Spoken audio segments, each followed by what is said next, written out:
বড় মেয়ে লেখাপড়ার দায়িত্ব নিয়ে এটা আমি সত্যিকার ভাবে স্যার আমি বলি, আমি এটা স্যার প্রত্যাশা করিনি যে আপনার মতো মানুষ আমার এই 10,000 টাকার একটা প্ল্যানে স্যার আপনি পা রাখবেন। ফোনে আমার সন্দেহ হলো, আমি একটা চিৎকারও শুনছি, তো চিৎকার যে ও দিছে যেটা আমি বুঝতে পারিনি, ভাবছি পাশের ফ্ল্যাটে অত কোনো বাচ্চা দিছে। ওই নরবিশ্বাসের আমি 2-3 দিনের মধ্যেই ফাঁসি চাই।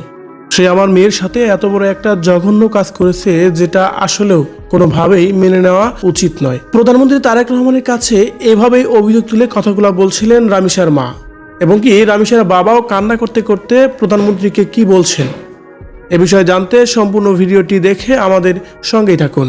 কিন্তু এই বিশ্বাস ছিল যে আপনি 8-10 জন না। রামিসা 8 বছরের একটা মেয়ে, না ফেরার দেশে পাড়ি জমিয়েছে, তাও আবার নির্মমভাবে হত্যা করা হয়েছে এই মেয়েটিকে। সোহেল রানা নামে এক নরপশু রামিসাকে প্রথমে ধর্ষণ এবং কি পরে গলাতে হত্যা করে, এবং কি পরবর্তীতে সে লাশ গুম করার জন্য বিভিন্নভাবে পায়তারা করেছিল তারা শেষ পর্যন্ত। অবশেষে যখন রামিসার মায়ের এবং কি পাড়া প্রতিবেশীর কাছে ধরা খায়, তখনই সোহেল রানা জানালা দিয়ে পালিয়ে যায়।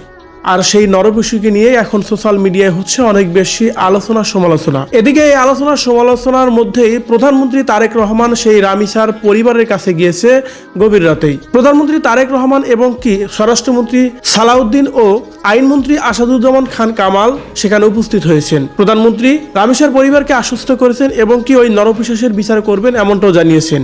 আর তখনই রামিসার পরিবার মানে তার বাবা মা প্রধানমন্ত্রীর কাছে সেই নরপিশাচের বিচার চান। রামিসার মা বলেন, আমি ওই নরপিশাচের বিচার চাই, আর এমন বিচার হোক যাতে 2-3 দিনের মধ্যে তার ফাঁসি হয়, তাহলেই রামিসার আত্মার শান্তি পাবে।